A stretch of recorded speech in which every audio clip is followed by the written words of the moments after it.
Oke, baik. Bismillahirrahmanirrahim. Assalamualaikum warahmatullahi wabarakatuh. Kembali lagi ya teman-teman. Di sini bersama aku lagi Kak Jason. Di sini kita akan melanjutkan belajar mengenai pengembangan berbasis platform ya, atau PBP. Di mana kemarin sampai UTS, dari awal sampai UTS kalian udah belajar mengenai web dev atau web development secara basic ya, menggunakan JavaScript, PHP dan sebagainya, koneksi ke database, uh, storage dan lain sebagainya. Kemudian nanti dari basic-basic itu kalian bisa mengembangkan sendiri menggunakan framework baik itu framework front-end maupun framework backend ya, entah itu pakai Node.js atau pakai Next atau pakai CI, Laravel dan sebagainya. Oke, dan di sini kita bakal lanjutin lagi ya. Di sini kita akan belajar mengenai Android development. Di sini kita masih pengenalan terlebih dahulu mengenai tools-toolnya, seperti apa IDE-nya dan bagaimana kita membuat aplikasi Android secara simple. Nah, di sini sebelum kita mulai ada pengumuman yang harus aku sampaikan mengenai tugas. Jadi kan ini kan dosennya udah ganti ya, yaitu Pak Setia, di mana kemarin ada apa namanya, ada rapat dan diskusi masalah laprak. Jadi terkait laprak kan ini berlaku untuk seluruh lab ya. Kalau laprak secara basic, secara default kan dia harus di print, dikumpulin ke asprak dan lain sebagainya. Nah, kemudian kemarin ada pengumuman bahwa terkait pembelajaran praktikum di Android ini, jadi setiap pertemuan itu ada laprak dan masalahnya adalah lapaknya ini bakal dikumpulin sentral ke Pak Setia, dalam artian nanti kalian setiap pertemuan itu ada give form dari Pak Setia untuk mengumumkan lapak kalian. Jadi terkait apa namanya diskusi lab ini yang tidak ada abstrak itu mau nggak mau harus mengikuti dari Pak Setia, karena kalau kalau emang harus ada laprak dan tidak dikumpulkan ke Pak Setia pun kita masih bisa untuk nggak usah ada laprak. Tapi kalau apa namanya ini sentral dari Pak Setia, ya mau nggak mau nanti di lab kita tetap ada laprak dan itu nggak perlu di print dan nanti kalian bakal ngumpulin di form. Nah, di sini sudah aku sediain ya template-template laprak. Kalian buka aja di link tree-nya di grup. Ini ada template laprak, diklik aja. Ini untuk templating laprak. Ini sebenarnya ya template laprak biasa, kalian kan udah semester 5 ya. Jadi ya laprak secara general gitulah. Template-templatenya seperti ini. Terus nanti ini ada submission ya. Jadi ini give form dari Pak Setia. Jadi nanti kalian kumpulnya di sini, nggak perlu di GitHub lagi. Jadi laprak dan kode. Jadi nggak cuma laprak sih. Jadi kode juga. Laprak dan kode nanti di submit di give form ini. Dan nanti kan ini kan pertemuan 7 ya. Jadi nanti kalian upload di give form laprak minggu 7. Nanti kalau udah selesai, maksudnya udah masuk minggu 8, nanti ada give form baru yaitu minggu ke-8. Nanti di sini juga bakal update. Nah, kalau kalian lihat di formnya, di sini ada name, nama, sama kelas. Kalian nanti kelasnya pilih A2. Terus file upload. File upload ini adalah file laprak dan codingan kalian. Nah, nanti apa namanya formatnya nanti aku kirim di grup aja. Nah, untuk isi dari filenya kalian bisa lihat di sini ya, di materi. Nah, pada drive materi kalian masuk ke pertemuan 7. Oh ya, ini BTW ini materinya udah aku lengkapin ya sampai pertemuan 12. Nanti kalau kalian pengen baca-baca dulu, kemudian waktu praktikum ditanyakan, boleh. Masuk ke pertemuan 7. Nah, di sini ada beberapa folder ya. Di sini ada apa namanya materi dan petunjuk instalasi. Oh ya, kalau kalian belum install, kalian bisa ngikutin petunjuk instalasi dan link yang kirim di grup. Nah, di sini ada folder tugas. Nah, ini adalah folder yang kalian kumpulin nanti di Giveform. Jadi folder tugas ini kalian zipin, kalian bikin apa namanya di zipin, kemudian isinya adalah ada 2 folder. Nah, ini ada folder laporan praktikum. Jadi folder laporan praktikum ini kalian isi laporan praktikum kalian atau laprak kalian. Nah, ini nanti dihapus saja, ini diganti dengan file laprak kalian. Kemudian di sini juga ada folder tugas praktikum. Nah, di sini adalah codingan kalian ditaruh di sini. Nah, kemudian kalau udah kan ada isinya ya, nanti kalian dari 2 ini kan masuk ke satu folder satu folder utama. Nah, folder utama ini kalian nanti rename sesuai format, kemudian di zip. Nah, setelah kalian zip, nanti kalian kumpulin lewat file upload di sini. Kemudian nanti dikirim, pastikan sesuai ya, ini laporan rekom pekan 7, jadi kalian harus kumpulin di pekan 7 sesuai dengan ininya ya. Nanti kalau pekan 8 di sini aku ganti ke pekan 8 gitu sih. Jadi tambahannya yaitu nanti bakal ada laprak dan itu online, dikumpulin di form, template-nya di sini, kemudian struktur foldernya ada di materi Google Drive. Oke, mungkin itu terkait apa namanya pengumuman. Oh ya, sebelumnya aku sorry banget belum sempat ngabarin tadi karena laptopku pagi tadi sekitar jam 7-an untuk mati. Mungkin karena emang jarang banget ku apa namanya ku shutdown dari beberapa berminggu-minggu terakhir ini, jadi mungkin entah kenapa kemudian tadi servisin dan jam 10 tentunya udah bisa dipakai lagi. Nah, kemudian kita bakal lanjut ya ke materi kita selanjutnya yaitu Android Development. Oke, di sini sesuai dengan materi yang ku send di apa namanya di GitDrive ya. Ini mungkin aku zoom. Oke, mungkin kita bisa langsung masuk ke materi ya teman-teman. Jadi materi kita kali ini yaitu pengenalan atau introduction mengenai Android Studio dan Android Development lah secara general. Kemudian kita nanti bakal mencoba membuat aplikasi sederhana menggunakan Android Studio. Nah, jadi Android Studio itu apa? Jadi Android Studio adalah suatu IDE dari JetBrains ya. Jadi ini adalah suatu IDE untuk mengembangkan suatu aplikasi Android yang OS-nya sudah pasti Android ya, bukan iOS. Jadi pada PBP pada matkul apa namanya mobile development itu kita fokusnya di OS Android, bukan OS iOS atau OS lainnya. Dikarenakan kalau iOS itu harus developmentnya juga pakai device yang sama dengan iOS atau Apple yaitu macOS dan lain sebagainya. Nah, terkait Android Studio sendiri, bahasa yang digunakan kita dalam pengembangan adalah Java, dikarenakan emang basicnya dari mobile dev itu adalah Java. Terkait apapun bahasa yang dipakai di sistem operator tertentu itu semuanya based on object oriented programming. Jadi karena based on OOP, maka dia tentu saja bahasa awalannya adalah Java. Nah, mungkin Android Studio itu juga nggak hanya support Java ya atau menggunakan OOP Java aja, tapi untuk Android Studio dia juga support beberapa framework dari mobile development seperti Kotlin. Jadi emang Kotlin itu adalah suatu framework untuk membuat suatu aplikasi berbasis mobile atau aplikasi berbasis Android itu juga bisa kita run atau kita develop melalui Android Studio. Nah, Kotlin itu sebenarnya nggak terlalu jauh beda dengan Java karena itu base-nya on Java dan itu hanya framework based on Java gitu. Jadi kali ini kita akan belajar mengenai Java-nya dulu, baru nanti kalian bisa mengembangkan ke Kotlin dan sebagainya.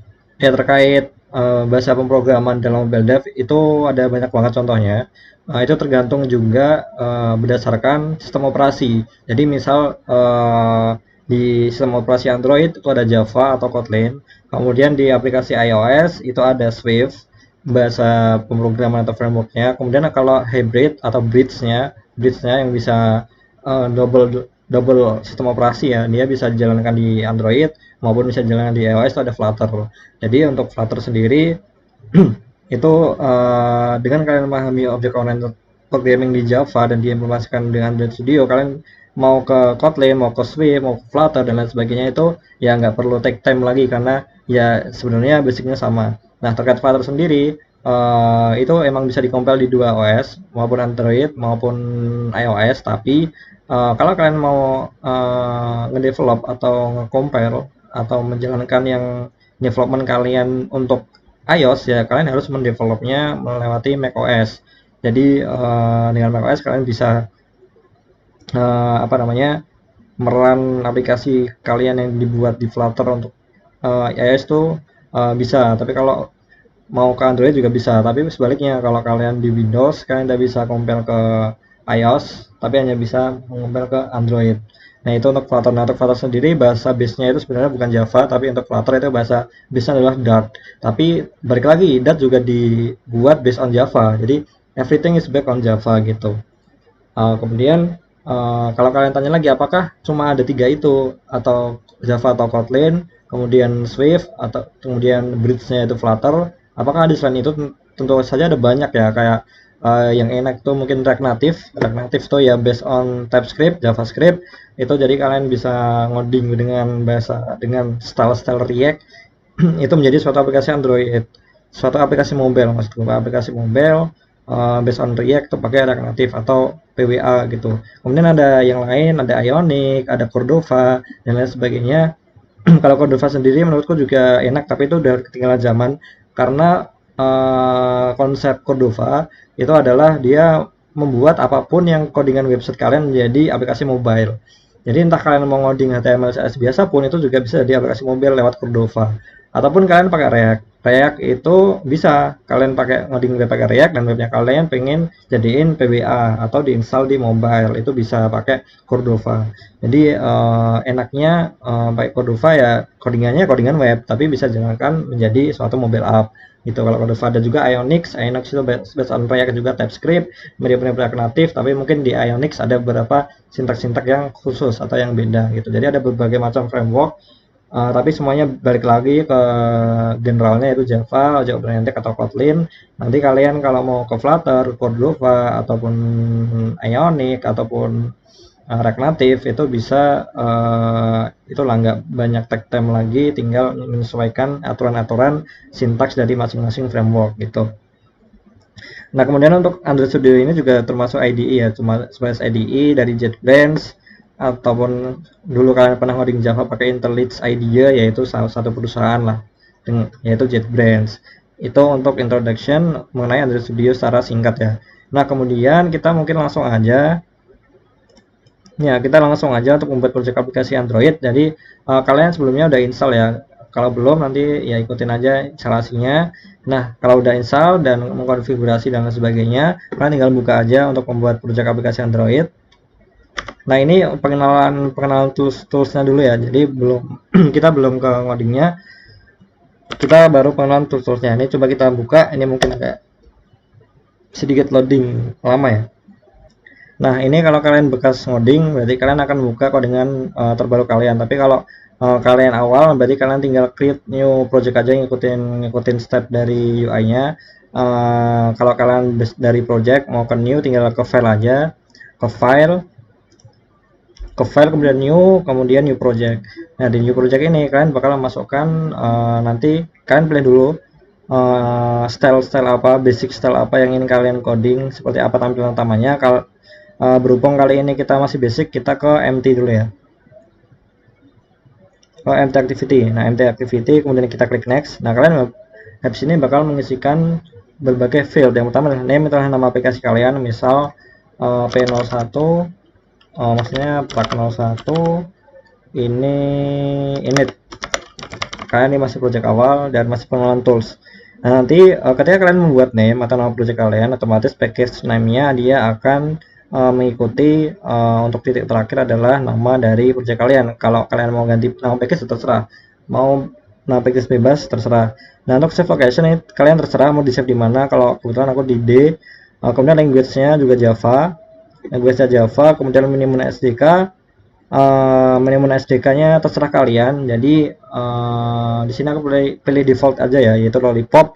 Untuk minimum SDK nanti aku jelasin pentingnya, yaitu mengeset SDK. Jadi intinya kalau minimum SDK itu kalian menentukan nih aplikasi kalian itu minimal dijalankannya di OS Android apa. Kebetulan di sini OS Android dengan API 22, yaitu OS Android Lollipop. Jadi aplikasi kalian nanti bakal bisa di-run di sistem operasi Lollipop maupun di atasnya. Tapi kalau di bawahnya Lollipop itu nggak bisa. Nah, makanya di sini harus set minimal API 22 atau Lollipop. Nah, kalau udah kalian klik aja finish. Nah, ini mungkin agak kecil ya, nanti kalian bisa sedikit zoom videonya atau apa. Tapi kalau ini di zoom di sini mungkin agak kurang enak aja nih mau ngezoomnya. Nah, sebentar. Oke, di sini projectnya kita udah ke generate ya. Jadi di sini ketika Gradle scene-nya udah selesai, maka akan muncul directory project atau project structure di bagian pojok kiri. Nah, di sini ketika kalian menggenerate atau menciptakan project baru atau meng-create project baru, kalian langsung dihadapkan ke file main activity.java. Nah, jadi Nah, pada main activity.java ini kalian akan mengoding bagaimana logic dari aplikasi kalian. Istilahnya kalau mudahnya untuk main activity.java itu backend-nya. Nah, front-nya di bagian mana? Nah, front-nya ada di bagian activity main.xml di sebelah kirinya. Nah, ini masih loading, kita tunggu terlebih dahulu.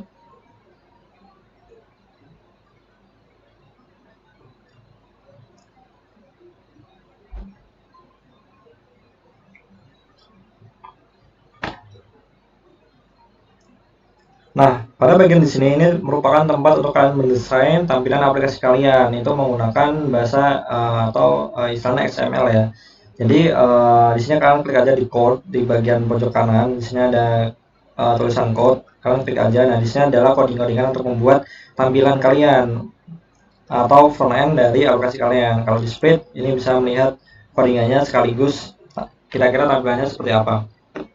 Oke, kemudian kita akan sebelum ke apa namanya directory structure atau project structure, kita kenalan dulu dengan beberapa tool di sini. Nah, di sini ketika kalian lihat di bagian atas, di sini ada tulisan Pixel 2 API 26. Nah, di sini adalah device kalian atau device yang sudah keinstall atau device simulator yang sudah keinstall di aplikasi Android kalian. Jadi nanti ketika kalian run, ketika kalian build project kalian, maka akan ditampilkan simulator HP Pixel 2 dengan OS HP-nya itu API 26 gitu. Nah, ketika kalian ingin mengganti ya tinggal ganti aja. Tapi di sini kan kebetulan aku udah install berbagai macam device. Jadi kalau kalian masih mungkin cuma satu device dan lain sebagainya, nanti kalau mau custom tinggal pilih aja ke device manager, atau di sini juga ada di pojok kanan, di sini ada device manager, klik. Nah, di sini ada dua macam, ada device manager virtual, ada device manager physical. Jadi di sini aku ada dua, ini untuk virtual dan physical. Nah, seperti yang kalian tahu, untuk ada beberapa kelebihan dan kekurangan terkait virtual dan physical. Mungkin aku sebut kekurangan dulu. Sebenarnya kelebihannya pun sama. Dia bisa mensimulasikan aplikasi yang kalian buat, asalkan SDK-nya itu sesuai dengan aplikasi yang kalian buat. Contoh tadi kan minimal di pop, jadi OS kalian di simulator baik di virtual maupun di physical itu harus lebih dari sama dengan yang minimal SDK, seperti itu. Nah, untuk virtual ini pasti di beberapa laptop kalian pasti ada yang ngerasa berat, karena emang Android Studio itu berat di simulatornya. Ketika kalian menggunakan simulator itu berat, karena emang mungkin device simulatornya kalian menggunakan OS yang gede atau OS yang paling terbaru, itu size-nya besar seperti ini. Kita menggunakan API 230, itu size-nya 11 GB. Sedangkan untuk kita menggunakan API 26, kita size-nya cuma 2,3 GB. Nah, ini yang mengakibatkan Android Studio kalian mungkin waktu nge-build, compile itu bakal berat. Nah, karena semakin banyak SDK kan otomatis file sistem operasinya semakin gede, karena berbagai macam fitur yang disediakan itu pasti lebih banyak. Makanya di sini aku ada 3 device, ada yang API-nya kecil buat testing enak, kemudian untuk API besar kalau emang benar-benar buat aplikasi yang mungkin lumayan gede dan emang harus benar-benar diuji di API tersebut gitu. Nah, kalau kalian kalau masih project sederhana atau dana nggak sederhana sih, maksudnya project awal pun juga bisa. Itu menurutku lebih enak pakai physical, karena dia akan meran di HP kalian masing-masing. Jadi kalian tidak memberatkan laptop kalian. Jadi ketika kalian membuat aplikasi dan pengen testing, misal sedikit ngoding, sedikit coding, testing, nah itu enak pakai physical karena dia bakal ngeran di HP kalian dan tidak memberatkan laptop kalian. Jadi saranku kalian ini bebas mau pakai virtual atau physical. Kalau pakai physical sih menurutku lebih enak, karena bakal kalian bisa ngerasain sendiri bagaimana kalian menggeser aplikasi, pakai jari dan lain sebagainya, interaksi itu enak pakai physical. Nah, kalau physical ini cara koneksinya yaitu caranya simple, kalian tinggal colokin USB dari USB charger dan lain sebagainya, atau USB data itu dari laptop kalian ke HP kalian, colokin aja. Jadi antara laptop atau PC ke HP itu saling tersambung. Jadi kalau udah tersambung, nanti kalian ke HP, ini kan tergantung HP masing-masing ya, untuk menyalakan developer setting atau opsi pengembang lah bahasa Indonesianya. Nah, nanti kalian cari tahu di HP kalian masing-masing bagaimana cara menyalakan USB setting atau opsi pengembangnya. Nah, ketika USB setting atau opsi pengembangnya itu udah apa namanya, developer settingnya udah di-on-in, nanti kalian bisa apa namanya, meng-on-in juga debugging USB atau USB debuggingnya kalian low. Nah, ketika USB debuggingnya kalian low, nanti kalian muncul nih, ke detect nih di Android Studio, kalian device kalian ke detect.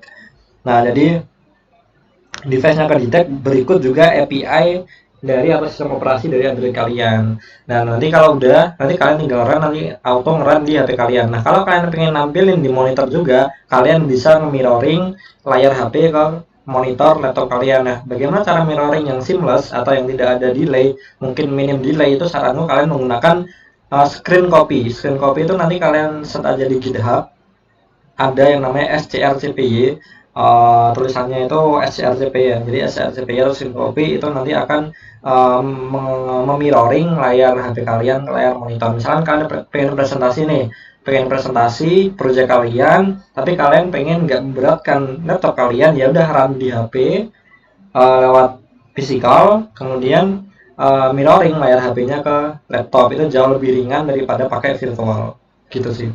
Nah, ini untuk device. Kemudian di sini ada ini ya. Nah, ini SDK Manager. Nah, SDK Manager ini adalah tempat untuk kalian mengatur SDK kalian. Nah, biasanya ketika kalian mendownload Android Studio itu kalian udah disediakan untuk menginstal SDK ya, dan otomatis filenya ini URL-nya atau URL filenya ini part apa namanya, direktorinya itu udah otomatis ngedetek di mana SDK kalian ketika kalian install Android Studio. Nah, kalau kalian pengen apa namanya nginstal SDK sendiri dan lain sebagainya, ya udah ini pokoknya apa namanya, patch-nya ini di set ke SDK kalian. Nah, kemudian udah gitu aja sih. Ini untuk mengenablekan beberapa Android API ya, tipe-tipe Android yang bisa di-enable. Soalnya kan kalau di Android Studio kalau mau ganti OS, menetapkan OS di simulator, emang harus download OS-nya itu, makanya itu yang bikin berat. Oke, kemudian kita masuk ke project directory ya, directory project atau project structure-nya.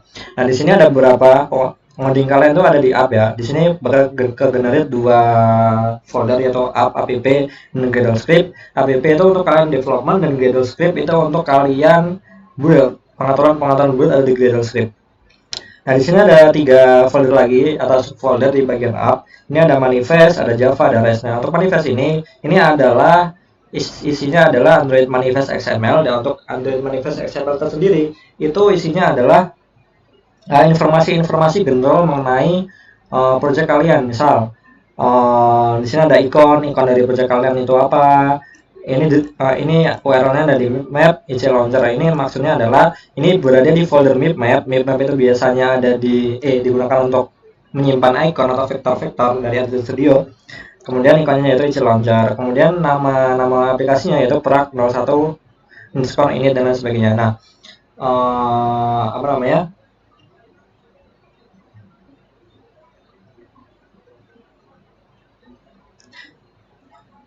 Nah, terkait dengan manifest ini biasanya digunakan untuk menaruh permission atau permission yang bisa digunakan pada aplikasi kalian. Nah, gambarannya Android Manifest.xml ini adalah tag head di HTML. Kalau di kalian web dev itu head kan ada ikon, ada judul web dan lain sebagainya, itu ada di tag head. Itu sama aja kayak Android Manifest.xml. Jadi kalian bisa mendefinisikan ikon, judul aplikasi kalian maupun apa namanya, permission kalian.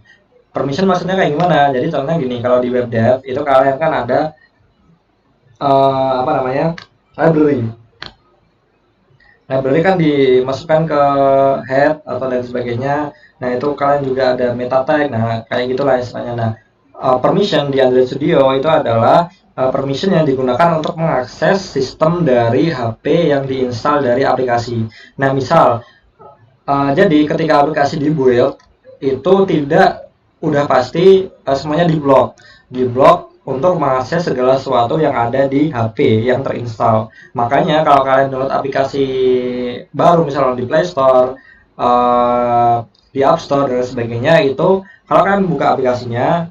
Nah, kalau kalian pengen ada, misal di aplikasi itu ada fitur upload gambar, nah otomatis kan harus ada akses ke galeri dong. Nah, ketika apa namanya, ketika mau mencet pilih gambar, otomatis dia ada muncul pop up untuk mengallow apa namanya, mengallow dari akses ke galeri. Nah, untuk memunculkan pop-up itu kalian bisa masuk, kalian bisa tuliskan permission di Android manifest.xml. Jadi dengan menuliskan permission kalian bisa menciptakan atau membuat modal-modal atau mengallow user atau membuat konfirmasi allow user terkait akses dari HP yang terinstal. Aksesnya apa aja? Misal akses ke galeri, akses ke baterai. Jadi ketika aplikasi ini ada user permission ke baterai, jadi dia bisa menggunakan notifikasi, bisa membuat notifikasi ketika baterainya low, baterainya apa dan sebagainya, dan bisa akses ke beberapa hal yang ada di HP gitu.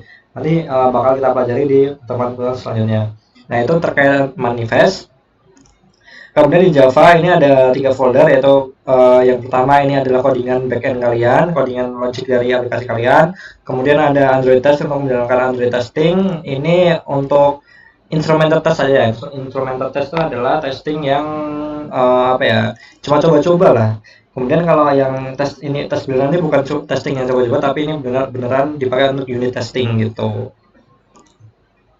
Nah, kemudian bukan terakhir, sebelum terakhir kita ada REST. REST itu adalah untuk menyimpan aset-aset yang digunakan untuk aplikasi, kayak apa namanya, kalau di web dev itu ada publik, ada image, dalamnya kan dalam publik ada image, ada CSS, JS, dan lain sebagainya, ikon. Nah, di sini untuk nah, kalau di Android Studio itu disimpannya di folder REST. REST itu untuk menyimpan berbagai macam gambar-gambar, ikon-ikon, vektor-vektor, dan lain sebagainya, dan value-value yang digunakan secara global yang digunakan oleh front end-nya. Nah, untuk drawable ini untuk menyimpan ini ya, untuk menyimpan gambar-gambar. Kalau kalian lihat ini gambarnya atau misalkan vektor ya, ini vektor, makanya dia sifatnya XML. Kemudian layout. Nah, layout ini yang menyimpan ini apa namanya, frontend kalian. Jadi kode frontend kalian disimpan di layout sini untuk membuat frontend kalian, yaitu activity main.xml. Nah, kemudian untuk bitmap itu ikon. Kemudian untuk value ini adalah global value. Misal kita lihat di colors itu akan menyimpan berbagai value-value yang bisa digunakan secara global di Android activity main.xml atau di frontend kalian ya. Jadi misal kalian pengen membuat custom warna nih, custom warna kan otomatis nggak mungkin bisa mendefinisikan langsung atau menggunakan langsung, misal red, green itu kan default ya. Kalau red, green kan bisa. Kalau green yang di custom itu kalian otomatis pakai hexadesimal. Nah, ketika kalian pengen membuat berbagai komponen itu dengan warna yang custom itu dipakai, atau warna yang custom ini kalian pakai ke berbagai komponen, kalian tinggal menggunakan global variable aja dan mendefinisikan namanya, jadi parpol 200. Jadi ketika 3 komponen misal digunakan parpol 200, ketika kalian ingin mengganti parpol 200 ke tertentu, jadi tinggal ganti aja di sini. Jadi ketiga komponen itu auto ganti semua. Jadi ini untuk global variable. Begitu pula dengan string, ini juga bisa digunakan sebagai menyimpan value-value string yang bisa digunakan secara global. Nah, kemudian untuk Gradle ya. Kemudian untuk Gradle ini adalah setup untuk membuat project kalian. Di sini ada berbagai macam konfigurasi. Nah, konfigurasinya adalah minimal SDK-nya 22 seperti tadi, kemudian target SDK-nya 32, apa namanya, target SDK yaitu maksimal SDK-nya itu 32. Kemudian versionnya ini 1 dan lain sebagainya. Nanti kalian tinggal edit aja versi keberapa. Nah, perlu yang diperhatikan adalah SDK ini. Nah, ketika kalian membuat kode dengan teman kalian, misal collab, itu pastikan minimal SDK sama target SDK-nya itu sama. Jadi, ketika teman menjalankan misal minimal SDK kamu 22, atau misalkan minimal SDK kamu misalkan 30 lah, misalkan SDK kamu 30, tetapi temanmu minimal SDK-nya 22, atau dia menjalankannya di versi 22, ketika kamu copy paste kode temanmu, itu nggak bakal jalan. Atau ketika teman mau ngopi kode apa namanya, kode dari punyamu yang versinya lebih atas, tapi dia menjalankan di versi yang lebih bawah, otomatis dia nggak bisa. Makanya terkait target SDK atau target SDK dan apa namanya penggunaan SDK ini perlu diperhatikan ketika kalian kolaborasi. Nah, di sini ada yang perlu diperhatikan lagi, ada dependencies. Dependencies itu adalah tempat untuk menaruh library di aplikasi kalian. Nah, jadi kalau misalkan di apa namanya di WebDev itu kalian bisa menggunakan CDN kan. Nah, CDN itu kan dimasukkan di tag head atau di bawah body dan lain sebagainya. Nah, di Android Dev atau apa namanya mobile dev itu kalian menaruh library-nya di dependensi pada bagian build.gradle gitu. Jadi itu sekilas mengenai pengenalan Android Studio. Sisanya kalian bisa coba-coba sendiri untuk mengeran, tinggal klik run up dan lain sebagainya. Nah, kemudian kita akan masuk ke, bentar ya, aku close dulu. Ini udah. Nah, kita akan masuk ke activity. Nah, jadi activity adalah suatu komponen yang penting pada aplikasi Android yang bertugas untuk menampilkan user interface ke layar pengguna. Jadi intinya adalah activity itu merupakan page. Kalau di WebDev itu adalah suatu page. Nah, jadi apa namanya, di web kan biasa pindah page kan.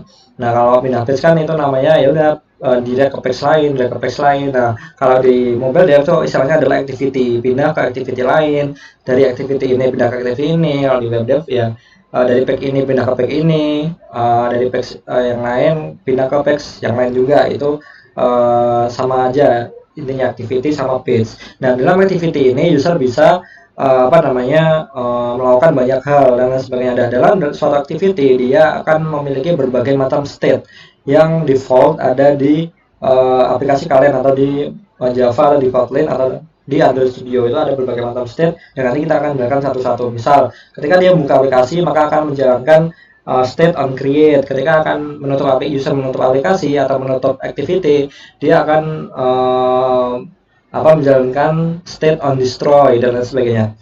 Nah, di sini ada activity life cycle ya. Jadi suatu activity akan memiliki berbagai macam state. State-nya ada berbagai macam, ada create, on start, on resume, kemudian on pause, on stop, on destroy, on restart dan sebagainya. Nah, untuk penjelasan activity life cycle-nya kalian bisa baca di sini ya. On create jadi dipanggil ketika activity dibuat pertama kalinya. Jadi on create itu akan dipanggil ketika aplikasi itu di run atau mau dibuka atau ketika pas dibuka oleh si user. Nah, biasanya pada metode on create dia akan merender front end-nya dan begitu pula jika kalian ada back end untuk mengelola data atau request ke API. Nah, jadi data-data kalian juga di generate dulu, dikumpulin dulu di metode onCreate. Jadi ketika kalian menjalankan aplikasi, mengklik aplikasinya, jadi onCreate akan berjalan, di mana ketika onCreate berjalan, dia akan merender front end, begitu pula data-data yang dibutuhkan gitu. Nah, kemudian on restart itu dipanggil ketika activity dihentikan atau on stop sebelum dimulai kembali. Jadi misalkan ada activity kalian yang page kalian yang berhenti dan dia akan mulai lagi, misal pindah A ke B, kemudian B ke A. Ketika A ke B itu kan hanya stop kan, hanya stop, kemudian yang B-nya resume. Nah, ketika balik lagi ke A, B-nya itu stop, kemudian yang A-nya resume, dalam artian A-nya itu restart gitu, bukan resume lagi karena dia kondisinya yang awalnya on stop kemudian start, berarti dia restart gitu. Dia akan memanggil state restart. Nah, kemudian on start itu ketika activity ditampilkan. Berarti kan on create kan dia merender ya. Ketika selesai di render maka dia akan menampilkan, yaitu on start. Nah, on resume baik lagi tadi dipanggil ketika activity akan mulai berinteraksi dengan pengguna. Activity telah berada pada posisi teratas dari activity stack, sama yang kayak gue bilang tadi. Ketika on resume, ketika dari activity A atau page A pindah ke page B, maka page A akan on pause atau on stop tergantung. Kemudian page B itu on resume. Jadi on resume itu ya dari pindah ke page A ke page B, di mana page B itu yang tampil di user atau menyimpan page A gitu. Kemudian on pause di mana ketika activity tidak berinteraksi tapi masih terlihat oleh pengguna. Nah, contohnya ketika membuka sebuah dialog. Jadi ketika ada suatu page A dan ada fitur dialog atau modal, jadi page A-nya itu akan stop berinteraksi atau on pause, tapi Nah, dia tidak pindah page, tapi tetap di dalam satu page, yaitu apa namanya, berinteraksi kepada komponen-komponen yang akan tampil di pengguna, misalkan modal atau dialog dan sebagainya. Kemudian on stop, di mana ketika activity sudah tidak terlihat oleh pengguna. Contohnya ketika pengguna membuka activity lain, ya kayak tadi yang bilang pindah ke page A, ke page B. Kalau page B-nya itu menimpa seluruh layar, atau page-nya itu memang full layar, jadi page A-nya akan on stop. Kemudian page B-nya dia akan on disarm gitu. Nah, kemudian on destroy itu ketika user benar-benar apa namanya, ketika user benar-benar dia menutup aplikasinya, dia akan on destroy.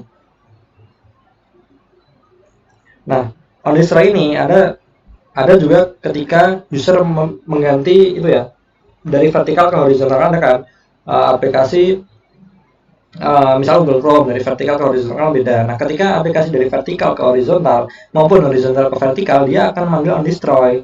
Nah, jadi ini harus dihandle nih. Ketika aplikasi misal ada form, kalian isi form sebanyak 10 field. Nah, ketika formnya kalian isi di vertikal dan kalian tiba-tiba nggak sengaja ke horizontal, ya dia akan on destroy. Dia isi yang kalian form yang kalian isi itu akan hilang. Jadi kalian harus isi dari awal ya. Makanya itu harus dihandle. Nanti kita akan pelajari itu, yaitu state, itu ya, menyimpan state. Jadi untuk mempertahankan state supaya tidak destroy pada saat on destroy dijalankan ketika pindah itu ya, orientasi dari HP atau tablet dan lain sebagainya. Nah, di sini ada saving activity state. Nah, nanti kita akan pelajari sambil praktek aja ya. Ini kalian baca-baca dulu. Intinya state kalian akan disimpan berdasarkan key sama value. Jadi nilai-nilai kalian akan dimasukkan di message, dan message ini akan dimasukkan ke dalam suatu nama key. Jadi kalian ketika pengen panggil message ini, kalian nggak manggil message-nya tapi manggil key-nya, key message. Nah, ketika kalian panggil key message, dia akan mereturn ke state yang kalian simpan tadi. Nah, nanti kita akan mencoba menggunakan atau membuat aplikasi sederhana. Nah, di sini kita akan membuat suatu aplikasi, yaitu aplikasi menghitung volume. Sederhana aja, layoutnya kayak gini, ada lebar, ada text view, yaitu menulis teks, kemudian ada edit text itu ada form, inputan form, kemudian ada text view lagi, ada edit text lagi, text view, edit text, kemudian ada button. Udah 3 komponen aja. Kemudian ada text view lagi hasil. Nah, nanti kalian memasukkan value, kemudian kita akan menghitung volumenya, simpel aja. Nah, di sini ada kode-kode yang bisa kalian pakai. Nah, tapi terserah kalian mau copy paste atau enggak. Lebih baik kalian coba aja, karena sama aja kayak running front end ya. Kalian harus benar-benar coba sendiri gitu.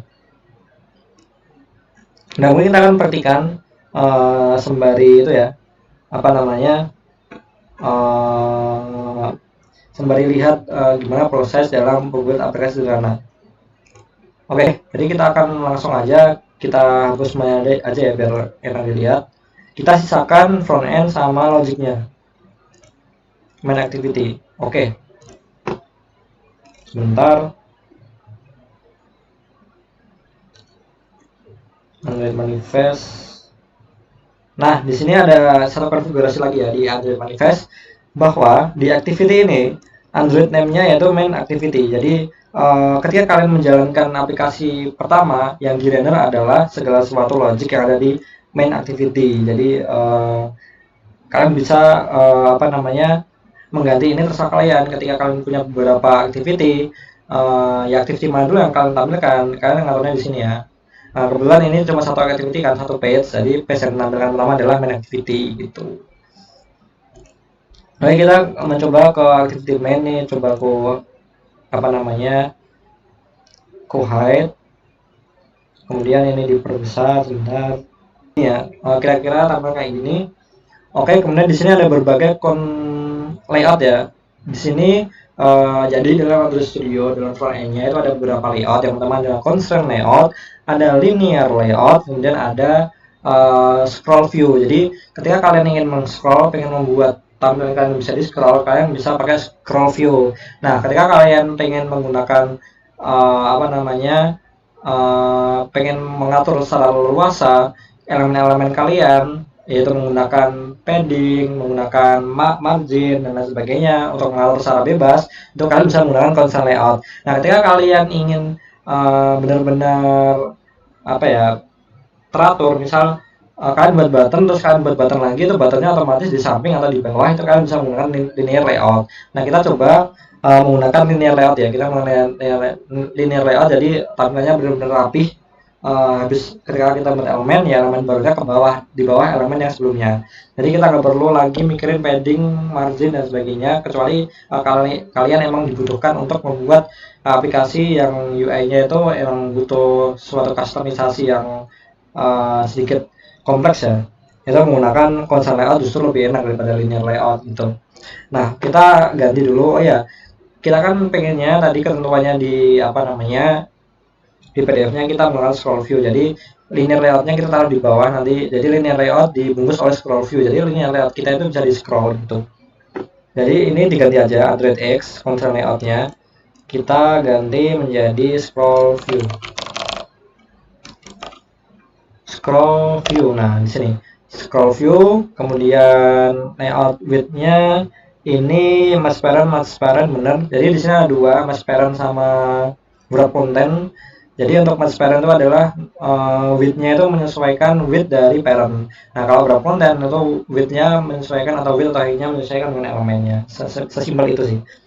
Nah, kemudian apa di sini ini kan text view ya. Text view itu adalah hello world loh. Nah, hello world di sini apa namanya, ini adalah merupakan text view. Nah, di sini kita akan membuat sesuai dengan yang di PDF. Jadi di dalam scroll view itu kita membuat linear layout ya. Linear layout. Nah, kemudian width-nya ini kita match parent.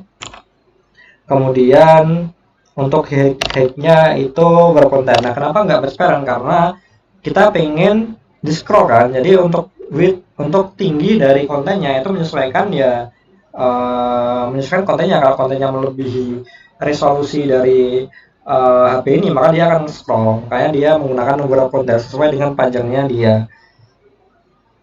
Nah, ini kita tutup aja. Nah, gini, jangan lupa penutup. Kemudian kita definisikan orientasinya. Jadi apa namanya, ketika kita pakai linear layout itu, kalau kita membuat suatu elemen baru, maka dia otomatis di samping kanan atau di bawahnya. Nah, untuk mengatur ke samping kanan atau ke bawahnya, kita pakai orientation ya. Jadi kita Android orientation, kita vertikal. Otomatis kalau kita buat elemen baru, otomatis di bawah elemen sebelumnya. Kemudian kita atur paddingnya ya. Paddingnya jadi nggak terlalu mepet garis, jadi enak dilihat. Padding tuh seperti CSS. Jadi padding, kalau kita padding biasa itu atas kanan bawah kiri ya. Jadi semuanya satuannya terserah kalian mau px atau dp. Kita pakai dp aja dulu. Nah, jadi untuk paddingnya itu ada 24 dp. Terus kita membuat text view sesuai dengan PDF ya. Kita text view, kita set Android layout width-nya berkonten sesuai panjangnya, layout height berkonten juga. Kemudian teksnya misalkan tadi coba lebar. Ini bentar. Oh ya, ini harusnya untuk pelutupnya di sini ya. Linear layout, kemudian di sini ada linear layout.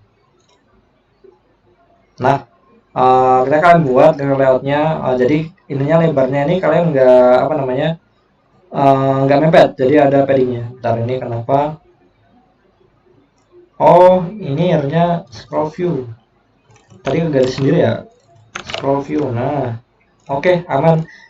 Habis itu kan bawahnya ada inputannya, jadi kita pakai edit text. Ini pakai width-nya itu harus sesuai dengan, biar full ya, kita pakai width-nya sesuai dengan pair-nya.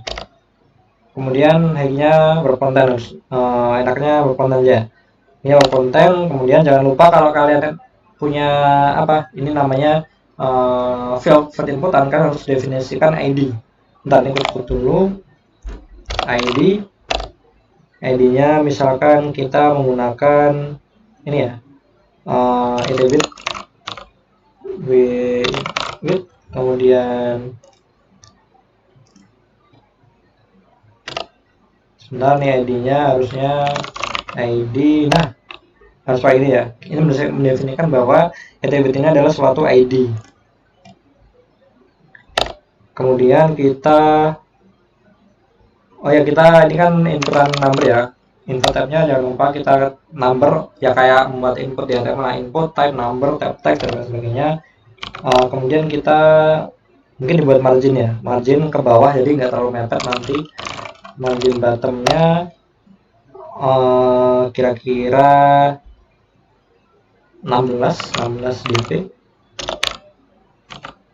Oke, kemudian kita copy aja ini text view, edit text. Nah, jadi ketika kalian buat elemen baru itu otomatis di bawah elemen yang sebelumnya. Oke, edit text. Ini lebar, ini berarti panjang. Kemudian ini nggak boleh ada ID yang organic ya, sama kayak HTML. IT ET. Oh iya. Kemudian spare konten sama, kemudian di sini number harus sama. Ini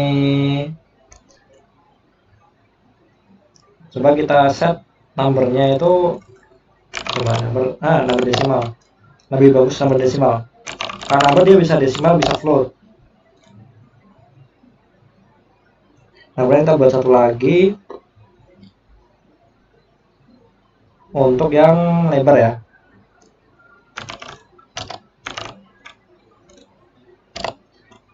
Lebar panjang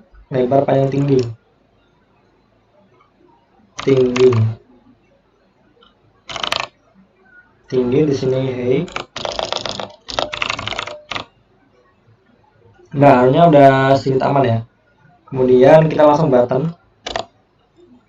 Kita buat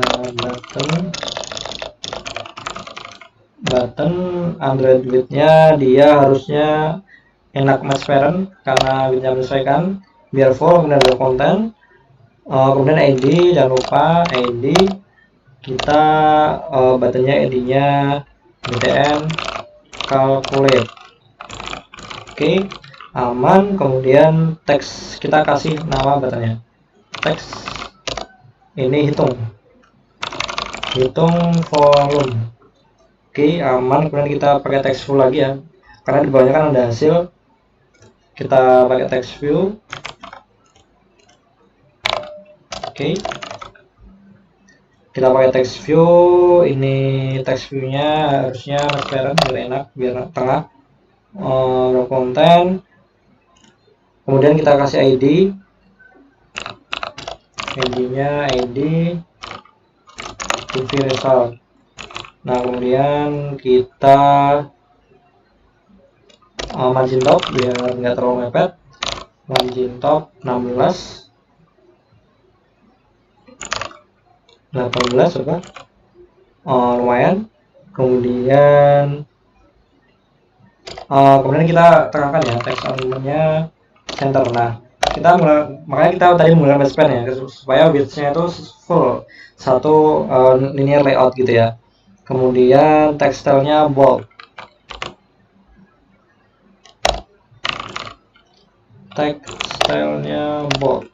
Nah, oke, ini udah lumayan persis ya kayak yang ada di sini. Oke, lumayan udah mirip. Ini hasil. Ini hasil. Oke, di sini untuk front-end-nya udah. Kita nanti lanjut ke ini ya. Bagaimana kita membuat logiknya. Di sini kita comment activity dari Java di bagian nih ya Java sesuai dengan package kalian, kemudian comment activity. Nah, di sini ada import itu adalah library yang dibutuhkan. Di sini masih standar, jadi masih bawaan ya. Jadi ketika aplikasi dijalankan, kalian akan menjalankan yang namanya on create. Jadi on create itu ketika aplikasi dijalankan, maka dia akan menjalankan layout activity main. Nah, dia akan menjalankan atau merender layoutnya apa? Layoutnya kan di sini nih ada ini ya, layout mana yang dijalankan itu activity main.xml gitu ya. Kalau ada yang lain kalian lihat aja di sini kalau kalian punya layout yang lain gitu. atau layout page lain, kalian bisa cek di atau kalian bisa ganti di bagian sini. Nah, rencananya kita akan kita akan mengambil nilai dari inputan ini, kemudian kita hitung volumenya. Nah, untuk mengambil nilai kita buat variabel global ya, karena variabel global ini, kenapa variabel global ya, otomatis kalau dibiasakan kalau kita mengambil nilai itu bisa di variabel global, baru nanti dalam function set atau on create, on pause, on apa itu kita bisa gunakan gitu. Di sini kita misal kita private dari tadi text view ya. Jadi objeknya itu adalah sesuai inputannya. Inputan tadi kan text view atau sesuai value yang ingin kalian ambil. Kalau kalian ingin ambil nilai inputan, berarti kalian edit text. Kalau ingin mengambil ID dari suatu elemen ya kalian harus objeknya sesuai dengan tipe elemennya. Misal ini berarti tipenya button, ini text view, ini edit text. Jadi misalnya kita text view dulu, text view. Nah, otomatis kalian akan mengimport library widget text view ya untuk mengambil objeknya. Kemudian TV result ini tadi yang hasil, kemudian private lagi, ini edit text dari edit. Kemudian kita copy aja,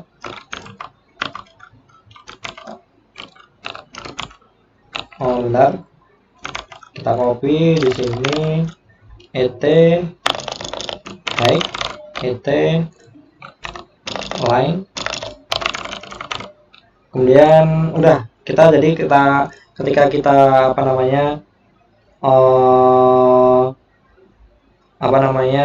kita mengambil value ya udah, jadi nanti value dari edit text et width yang ada et width kita simpan di sini. Oke, kemudian kita rencananya kita pengen management state ya, jadi value inputannya tadi kita tetap akan pertahankan supaya aman ketika diorientasi. Kita coba kasih komen dulu di sini. Ini state, kita buat state-nya secara global yaitu private final string, kalau Java SMD ya. Ini key-nya ya, key result sama dengan key. Ini value sebentar aja, key result sama dengan key-nya ini adalah value sebentar aja. Nanti kita ganti dengan value state-nya ya. Kebiasaan JavaScript double. Kemudian kita nanti juga rencananya buat validasi form. Kita cek untuk yang ini ya, formnya kosong, yaitu misal kita buat boolean is empty field. Oke. Validasi tidak boleh kosong, jadi kalau empty berarti kita cek berapa banyak kata yang diinputkan atau kata yang ada di field inputan. Misal kita string input length, copy aja,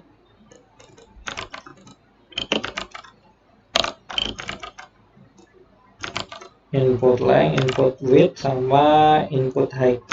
Nah, kita nanti cek nih buat ngecek ya, kita buat variabelnya. Nah, oke, kita langsung masuk ke on create. Kemudian bentar, oke ya, kemudian kita baru masukkan ini ya, value dari yang ingin kita dapatkan, baik dari inputan field maupun text view-nya. Dan di sini kan kita udah ada variabelnya. Nah, kemudian kita get nih value-nya. Itu misal TV result dulu, TV result kita set find view by ID, kita ambil ID yang namanya RID TV result. Nah, di sini maksudnya yaitu dia akan mengambil value atau inner HTML, kalau di web ya, inner HTML dari ID yang namanya TV result. ID TV result kalian bisa lihat di front end kalian ya. ID TV result itu di sini. Nah, text view ini ID-nya adalah TV result, jadi seperti itu. Kemudian kita get juga et width sama dengan find view by ID RID et width ini ya, sesuai dengan ID yang kalian tetapkan di front end. kemudian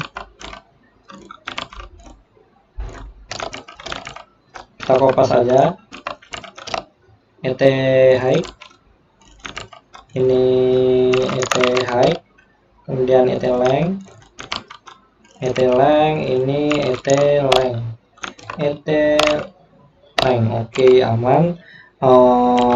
Kemudian kita set buttonnya juga, atau sih kalian mau bikin di sini juga apa-apa, private button, misal button, terus kalian btn calculate gitu.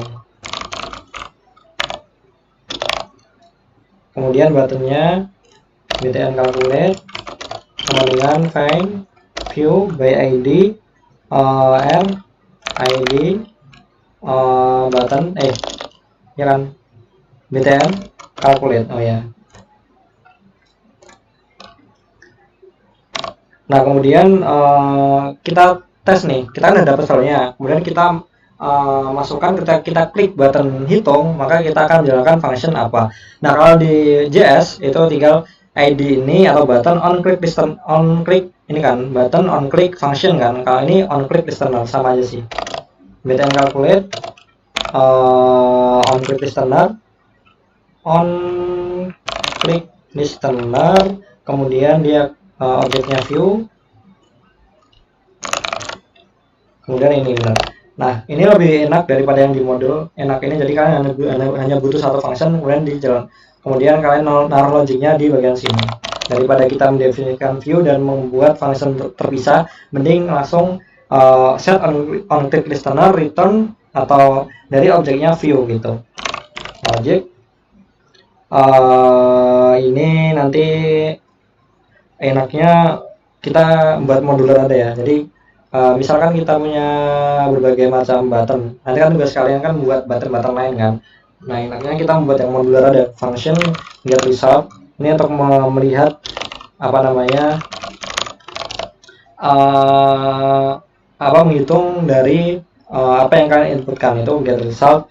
Kemudian validate, ini function global dulu, nanti kita akan buat fungsinya terakhir. Kemudian coba kita validate empty is empty field.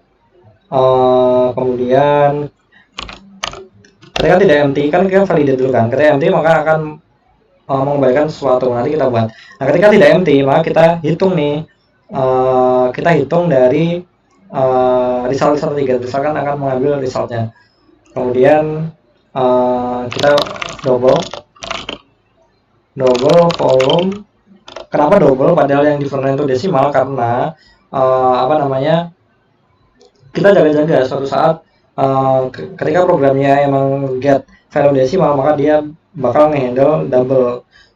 Walaupun walaupun dia double, walaupun dia desimal, tetap kita handle double ketika suatu saat in case numbernya itu yang dimasukkan adalah double. Jadi kalau desimal dan ini dia desimal, itu kalau dia input double itu bakal error gitulah. Double volume sama dengan kita ubah dari double dulu, inputannya entah double atau desimal, itu di parsing dulu, yaitu input length.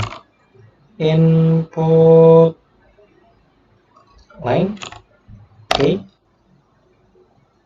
Kemudian kita copy aja. Bukan copy, kita langsung kita parsekan aja. Kita parsekan double, ini yang di copy. Ini kemudian yang di copy. Oke. Input length, input width, menghitung volume ya. Jadi panjang kali lebar kali tinggi. Kemudian hasilnya ketika sudah dihitung, maka hasilnya kita tampilkan di TV result ya. TV result mana TV result sama dengan set text, atau kalau di HTML ya, ini HTML ya, set text, itu kita set jangan lupa ini set text itu udah pasti string, tapi lebih baik kalian memastikan untuk menggunakan string format dari misal volume sama dengan ini volume. Oke, harusnya ini udah aman. Untuk menghitung volumenya ketika diklik sudah aman.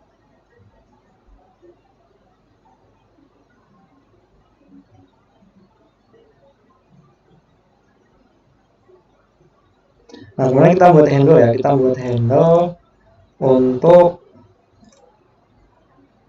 ini,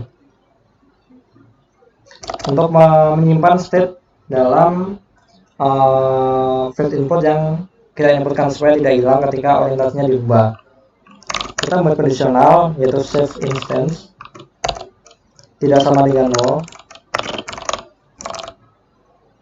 tidak sama dengan 0. Nah, ketika ada sesuatu yang ingin kita kita simpan, maka dia akan menyimpan nih string result sama dengan save instance get string result. Nah, kemudian TV result set text result.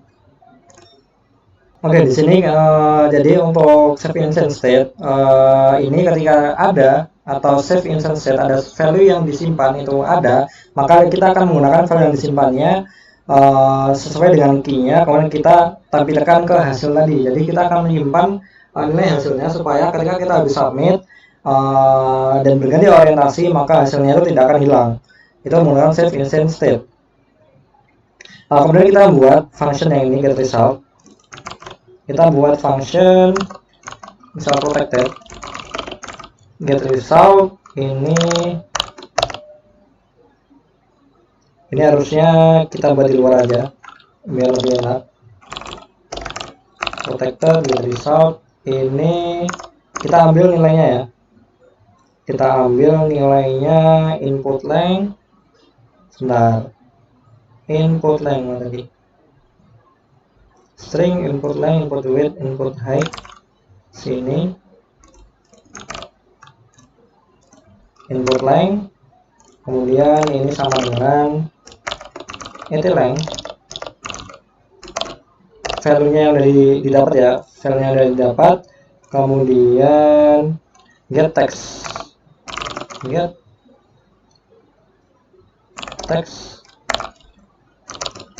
to string, kemudian trim. Nah, jadi untuk clean mendapatkan value ya, kita menggunakan length get text to string. Jadi ini udah pasti bahwa semua di input itu pasti string, nggak mungkin dia tipe data variable lain, walaupun dia input true ya true-nya itu pasti string. Jadi kita get text to string, kemudian kita trim jika ada suatu karakter-karakter yang tidak jelas atau spasi dan lain sebagainya, kita trim. Jadi ini benar-benar value yang diinputkan, kemudian di perhitungan tadi kita parse ke double ya, walaupun tadi di front end kita type-nya adalah number. Jadi di front end tadi di front end gunanya adalah membatasi user supaya dia emang benar-benar menginputkan adalah number. Tapi ketika masuk ke back end dia pasti dapatnya string, dan dari string itu kita parse ke double, bukan parse ke desimal gitu. Kemudian ini sama aja, ini sama,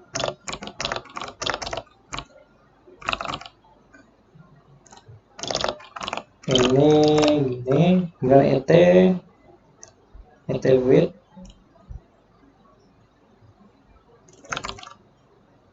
et width, kemudian height. Oke, ini untuk get result. Ini jangan lupa karena ini bukan nge-return, kita tambahkan void. Nah, protector void get result. Oke, aman. Kemudian kita buat lagi tadi namanya validate ya. Protector void validate. Function validate di sini kita set tadi is empty. Nah, validate ini is empty-nya kita false. Nah, kemudian is empty value itu hanyalah value global ya, ketika apa yang kita jalankan setelah ini itu memenuhi. Nah, apa yang kita jalankan setelah ini itu function atau logic ngecek satu persatu apakah mereka empty atau tidak. Nah, input length, misal input length is empty, maka is empty-nya jadi true, kemudian ft length kita set error, jadi dia akan melakukan error secara otomatis ya, set error. Nah, set error dia field tidak boleh kosong. Kita lakukan juga dengan yang lain, jangan lupa ini pakai petik. Nah, input length, input width, input height. Terus ini sebenarnya udah selesai sih. Ini udah selesai, kemudian kita handle state-nya tadi. Ini kan kita baru menggunakan state. Nah, state-nya ini kita belum simpan apa yang kita ingin simpan, yaitu value result-nya.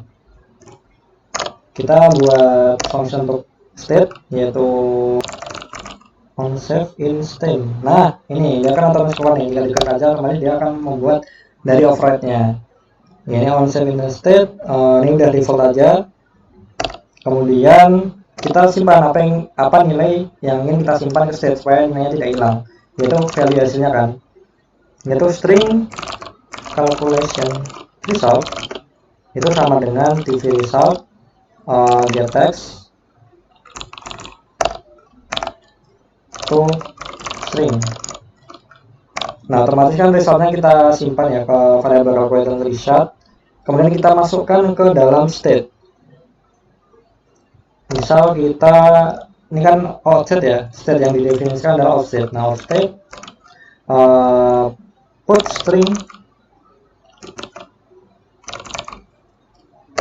string yaitu key result, passwordnya atau key-nya key result, kemudian kita calculation result. Nah, ini udah selesai. Jadi kira-kira kayak gini codingannya. Untuk put string itu bisa nggak cuma satu value, ada banyak value, ada put array string dan lain sebagainya. Nanti kita coba di praktikum selanjutnya ya. Nah, kemudian ini sebentar. Oke, field can be convert to local variable. Jadi ini best practice-nya adalah dia disimpan di lokal, jangan di global, di lokal. Oke, gini, btn calculate. Nah, titik koma di bagian edit text. Oke, aman ya. Kemudian kita bisa lihat di front end ada warning apa lagi. Nah, ketika warningnya ini kalian solve, itu kalian akan membuat kode kalian lebih efisien. Otomatis kalau kode kalian lebih efisien, maka nantinya akan lebih ringan untuk menjalankannya. Ini kan nggak terasa nih, kalian aplikasi masih sederhana. Kalau udah kompleks jadi terasa nih. Sebentar, ini nggak use, kita bisa hilangkan. Kemudian hardcode string lebar ini. Nah, ini best practice-nya ketika kalian buat front end dan kalian membuat string kayak gini untuk teks atau apapun, itu sebaiknya ini kalian teksnya ini kalian simpan di global variable yang ada di ini ya, di value string atau gimana global variable, supaya ketika ini digunakan lagi ada kata-kata lebar lagi, dia tuh nggak ngerender satu-satu. Jadi ketika kalian menggunakan global variable, kalian render aplikasinya akan render sekali aja kata lebar, dan dia digunakan di berbagai macam komponen itu bisa. Nah, ini tinggal klik aja yang di sini. Ini, nah, extract string result. Jadi namanya adalah lebar, result value-nya adalah lebar, ini lebar. Jadi nama variabelnya lebar, value-nya lebar, dan dia akan disimpan di string.xml. Oke, jadi dia akan menggunakan value string itu lebar di sini, string lebar ya. Kemudian apalagi kita set autofill hints. Autofill hints itu kayak apa ya? Kalau di HTML itu placeholder. Nah, placeholder ini adalah ini apa sih? Lebar ya, width lebar. Masukkan lebar. Nah, kemudian otomatis ini juga harus di ini ya. Ini harus ada label for. Nah, ini kita set label for. Jadi label for itu ketika kalian buat input di HTML, misal ada teks ya, sebenarnya ada label, habis itu kan ada input. Nah, label itu label untuk inputan yang mana harus didefinisikan nih. Walaupun nggak didefinisikan juga jalan-jalan aja. Tapi untuk lebih efisien, maka labelnya dilabelin teksturnya ini untuk adalah label untuk inputan attribute. Nah, seperti itu. Nah, ini panjang juga masukkan ke global variable. Oke. Terus auto fill hints placeholder.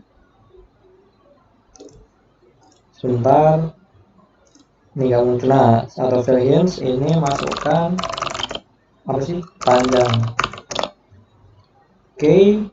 Terus tinggi. Masukkan global. Auto fill hints. Ini masukkan tinggi. Kemudian hidden volume, use string results, iya. Oke, hasil sebagai string result. Oke, aman ya. Jadi nggak ada warning lagi. Ini udah benar-benar best practice.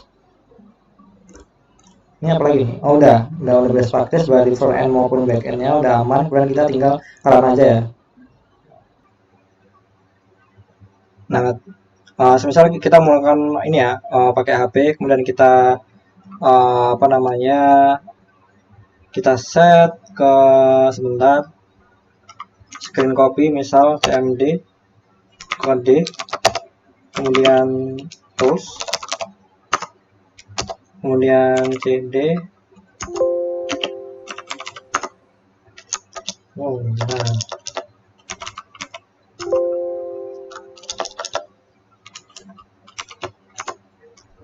scr cp.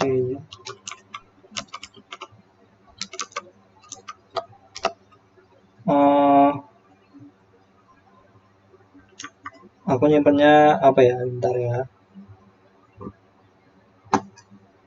scr ypy, sebenarnya scr cpy, cd scr. Nah, solution copy, kemudian scr cpy.exe. Oke. Nah, ini kita akan menggunakan secara lokal ya. Jadi enak nih kalau menggunakan secara apa namanya, pakai hardware atau lokal. Ini tinggal jalankan aja.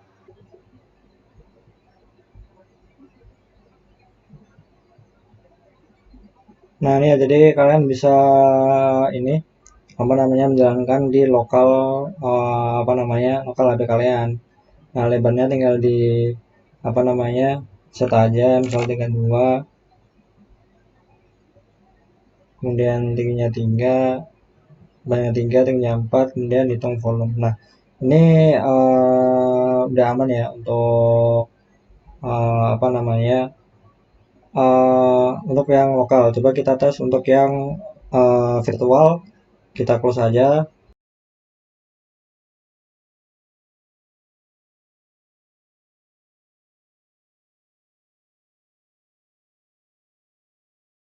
Oke, jadi ini ya, kalau kita menggunakan EP28 yang sama seperti yang kita jalankan di itu lokal kita atau di hardware kita tadi, misalnya kita menggunakan virtual yang sama aja.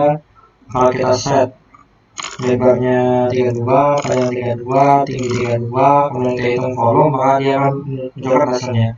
Nah, kalau kita rotate lagi, misal, nah ini dia tadi kan ada proses agak mulai dikit ya, itu dia akan menjalankan on stop, kemudian dia on destroy, kemudian dia on start lagi. Nah, ketika dia on start lagi, dia akan tetap menyimpan nilai. Nah, nilainya dia akan tetap tersimpan dan tidak hilang. Karena ketika dia on destroy, state apapun dia akan hilang, kecuali dia disimpan dalam on state save instant. Oke, mungkin itu dulu untuk praktikum kali ini. Kita sudah berhasil mengerti mengenai apa itu Android Studio, mobile development, dan juga bagaimana kita bisa membuat API sederhana menggunakan Android Studio. Di sini use case-nya itu meeting volume, di mana di sini kita menggunakan apa namanya, manajemen state atau menyimpan state dan lain sebagainya. Mungkin cukup itu untuk tugasnya. Kalian ini ya, membuat sama seperti ini dan ada tambahannya. Kalian bisa lihat di materi sebenarnya plus 2 untuk studionya. Nah, kalian menambahkan beberapa button ya di pada main activity ini. Kalian tambahkan ini tadi udah ya, jadi best practice-nya udah kita coba. Kemudian ini sudah. Nah, ini tadi kayaknya masih headline semua. Jadi tadi adwitnya sama headingnya belum. Oh ya, tadi kita coba di hardware kita, HP kita itu ada layarnya hitam sama yang kita coba di virtual layarnya putih, itu sebenarnya ada di pengaturan manifestnya. Nanti kita di pertemuan berikutnya kita coba sinkronkan supaya apa yang di virtual itu sama dengan yang di hardware. Kadang-kadang seperti itu, di virtual backgroundnya putih tapi di HP backgroundnya hitam. Itu kenapa? Karena settingan default dari apa dari HP kita itu tuh dark mode, tapi kalau di virtual itu light mode. Jadi otomatis aplikasi akan menyesuaikan dari mode HP kita. Kalau HP dark mode maka backgroundnya dark, tapi kalau kita emang force backgroundnya itu putih, maka walaupun di HP kita dark mode tapi dia akan tetap backgroundnya putih gitu. Nanti kita bahas di pertemuan selanjutnya. Nah, tugas kalian yaitu kalian buat laprak dan juga codingan apa namanya, tadi ditambahkan dengan untuk menghitung luas permukaan dan keliling. Jadi nanti backgroundnya batnya ada, hitung luas permukaan dan hitung keliling. Nanti hasilnya ada dan kalian simpan setnya lewat ini ya, setnya dari hasil. Nah, mungkin itu cukup sekian dari aku. Wassalamualaikum warahmatullahi wabarakatuh.